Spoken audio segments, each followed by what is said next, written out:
Olá pessoal, hoje vamos falar sobre a psicologia da consciência no primeiro vídeo e na verdade o tema da consciência é algo que eu já venho estudando há muito tempo, na verdade desde a minha época de estudante em psicologia, eu já me debrucei sobre o tema da consciência durante quase que um ano, tentando entender o fenômeno da consciência, os conceitos que muitas vezes herdamos da filosofia, fazendo uma relação com a psicologia. Então, durante o século passado, nós fomos realmente brindados, pelos estudos do inconsciente, mas o fenômeno da consciência ele é muito pouco estudado pela psicologia atual. Normalmente entendemos a consciência como um estado, a medicina, ela fala da consciência como um estado de ser, de diferenciação quando a pessoa está consciente ou quando a pessoa não está consciente de si. Mas o que é a consciência? Em que consiste? Quais são os motores? Quais são o pano de fundo, vamos assim colocar, da consciência? Então, ao longo desses próximos vídeos, eu vou estar fazendo vários links com outros temas também relacionados à consciência e espero assim com isso estar chegando a um ponto para mim que é muito importante, que é a relação da consciência com a evolução humana, porque não é apenas uma descrição do que seja a consciência, mas também essa relação prática da consciência com a nossa evolução. Tá? Bom, então o tema que eu vou relacionar hoje, que nós vamos estar falando a respeito da consciência, primeiramente é uma reflexão que na verdade conclusões que eu já vinha chegando há algum tempo e que hoje fico muito feliz que o próprio Antônio Damasio, que é um médico estudioso sobre a consciência, ele é português, mas atualmente acredito que ainda esteja nos Estados Unidos fazendo várias pesquisas neurológicas e buscando uma localização da consciência, enfim, tentando entender o fenômeno da consciência em nosso cérebro. E a conclusão que ele chega foi uma conclusão que na verdade eu já tinha sentido isso ao longo dos meus estudos também mais intelectuais do que neurológico, como ele fez, de que é o quê? Que a consciência, na verdade, ela não tem uma localização em nosso cérebro, mas ela vai ser um resultado final do conjunto de todas as nossas experiências corporais, mas vamos falar isso mais um pouco no final. Como é que eu gostaria de iniciar esse vídeo? Mostrando a diferença ou mesmo uma reflexão sobre a consciência senciente e a consciência reflexiva. Tá? O que é a consciência sem ciência? O que é a sem-ciência? É a capacidade dos animais ou dos seres vivos sentirem, terem sentimentos, derem algum tipo de resposta aos estímulos do meio. A consciência reflexiva é essa nossa capacidade de perceber que estamos conscientes. Ou seja, na verdade, só nós seres humanos temos essa capacidade reflexiva ou uma autoconsciência. Então nós estamos aqui falando sobre a consciência. Então os animais, os seres vivos em geral, eles não têm essa capacidade de autoconsciência, de chegar a dizer eu estou consciente, ou eu estou vivo ou eu estou morto, ou estou semi-consciente. Voltamos aqui para a senciência, que é essa capacidade dos seres de terem sensações, de terem sentimentos. Mas só que os estudos da senciência vai colocar apenas os animais como seres capazes de ter esses sentimentos. De fato, nós sabemos que os animais sentem tristeza, sentem raiva, sentem saudade, e eles estão tomados por sensações e por sentimentos similares aos seres humanos. Tá? Só que estudos também com as plantas mostram que ela responde não a sentimentos, mas elas têm respostas de medo, por exemplo. Então, se vocês forem estudar lá na A Vida Secreta das Plantas, de Peter Tompkins e Christopher Beard. Né? Na Vida Secreta das Plantas, que é um livro muito antigo, não sei se é da década de 70 ou de 80, enfim, eu já li há muitos anos esse livro. O que ele faz? Né? Na verdade, ele começou bastante por acaso, né? Ele pegou eletrodos daquela de respostas galvânicas que fazem detector de mentiras, né? E colocou de brincadeira na planta, né? E quando ele viu, a planta ela começava a responder a determinadas ações dele. Né, até que depois no final ele chega com uma tesoura, como se fosse cortar, e a planta, né, responde assim como se estivesse com um pânico, né, com um pavor. E a partir disso ele começou a fazer várias pesquisas. E é interessante que recentemente, com os aparelhos, né, sendo sofisticado e computadorizado, porque na época dele era tudo muito mecânico, né, analógico ainda, em pesquisas recentes eu já vi que praticamente estão replicando aquilo que o Peter Tompkins fez, né, com as respostas galvânicas, com os outros aparelhos atuais, e muitas coisas estão sendo descobertas de uma resposta das plantas ao meio. Né? Por exemplo, nós sabemos que as plantas respondem muito bem à música, inclusive tem agricultores que realmente colocam, né, alto-falantes, né, realmente há um estímulo musical e percebe-se que há as plantas que receberam, né, músicas, né, normalmente as músicas clássicas têm um crescimento às vezes de 15%, 20%. Né, nas alturas dela, né, são plantas que florescem mais, que produzem mais frutos, etc. Né. Então,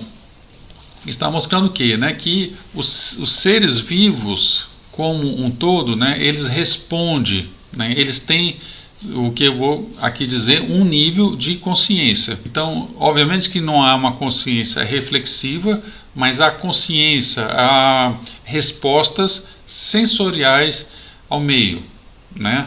Não vou aqui falar sobre a inteligência animal, porque a inteligência animal nós sabemos, né? Quem tem um cachorro em casa sabe que o bichinho realmente ele entende as coisas. Nós podemos adestrar um cachorro, os gatos entendem muito bem o que eles têm que fazer, o que não tem que fazer. E a gente vê, né, a inteligência, né, nos corvos, né, vê a inteligência nos peixes, vê a inteligência em polvo, né, que é um dos animais mais inteligentes, inclusive, né.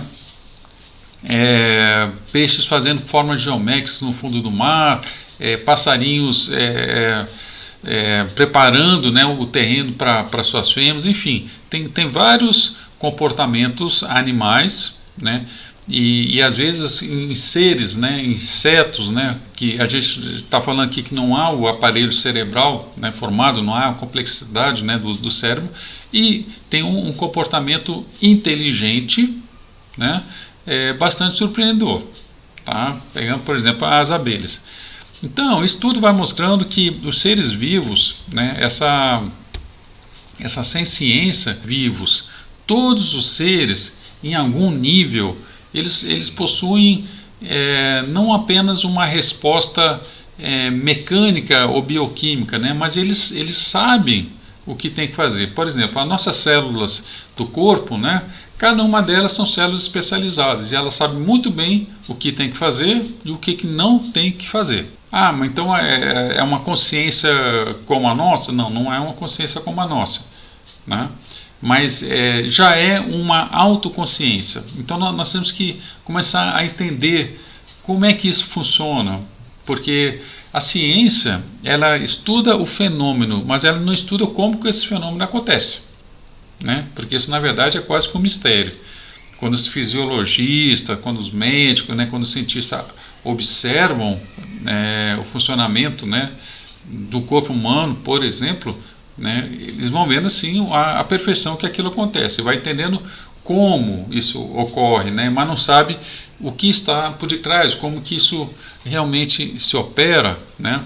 Então, por exemplo, hoje várias pesquisas estão demonstrando que os órgãos eles não precisam mais passar pelo cérebro, né? Tem muitas respostas e muitas comunicações entre os órgãos, né?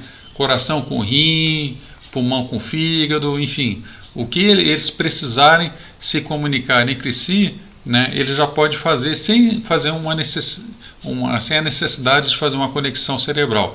E isso quer dizer o quê? Que nós temos praticamente dentro do nosso corpo uma sociedade operante, né, aqui de células, de neurotransmissores, etc., né, que na verdade não necessitam, né, passar pelo cérebro para ter o comando. Eles se ligam entre si. É como se nós estivéssemos numa cidade e os órgãos dessa cidade, né, ela comunicasse entre si sem ter que falar com o governo central, né.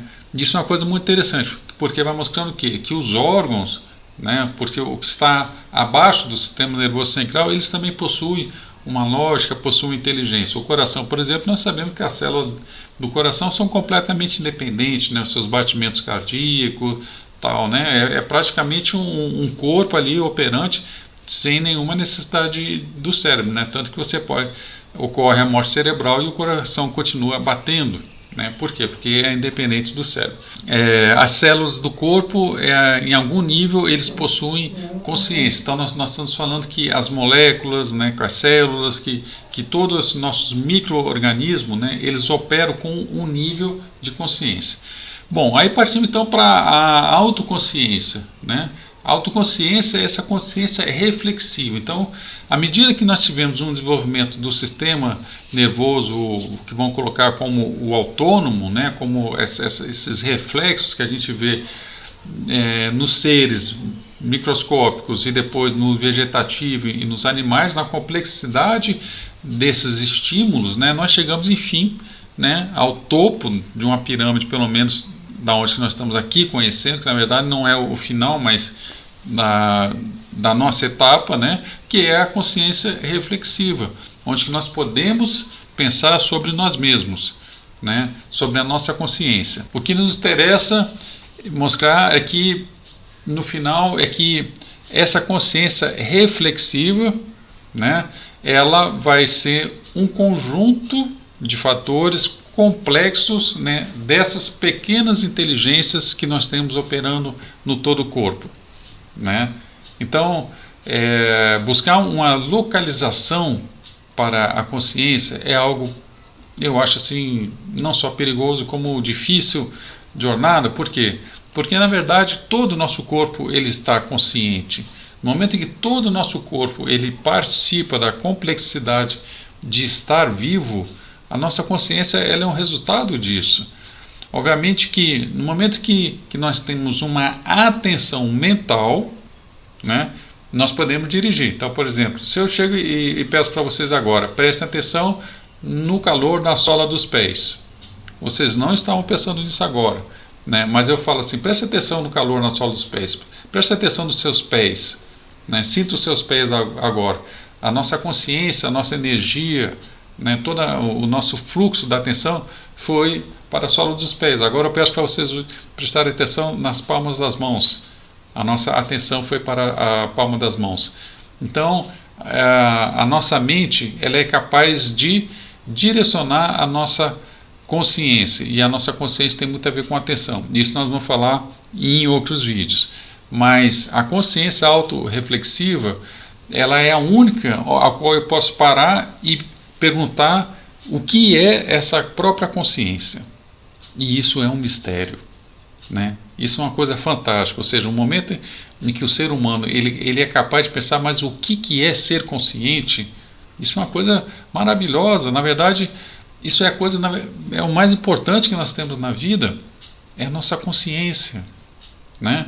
E nós temos que pensar não apenas em uma descrição do que seja a consciência, mas como fazer essa consciência estar em evolução, ela está evoluindo. O que significa a evolução na consciência, né?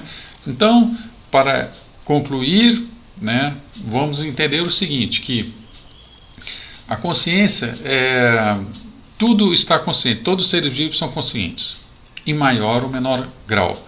Tá? Lá embaixo, lá no primeiro degrau da consciência, nós temos que colocar os micro-organismos, né, os seres unicelulares, enfim, mas aqueles que já estão operando. né? No momento que eles estão operando para a vida, eles já têm algum ínfimo grau de consciência, mas tem uma consciência. E depois, lá no topo, na verdade no topo para nós, porque para mim essa escada ela é infinita, temos que pensar assim, né? Existe o ser humano, que está agora, nesse momento, com uma consciência reflexiva, tá? Então, dos seres que nós conhecemos aqui, fisicamente, né, o homem, aonde que ele é capaz de pensar sobre si mesmo. Muito bem, no próximo vídeo eu vou falar sobre a origem da consciência, como é que surge a consciência. Aí eu vou, obviamente, destacar aqui o livro do Eric Newman, que é um psicólogo de origem junguiana, né, da abordagem junguiana, ao qual ele escreveu um livro muitíssimo interessante que chama A História da Origem da Consciência. Aí eu vou estar pincelando alguns pontinhos, dando uma ideia bem geral, né, sobre o livro, que é um livro grosso, né, e para que a gente possa, a partir do próximo vídeo, entender como foi que surgiu a consciência humana na abordagem de Carl Jung. Espero que tenham gostado. Se gostaram, dá um joinha e até a próxima.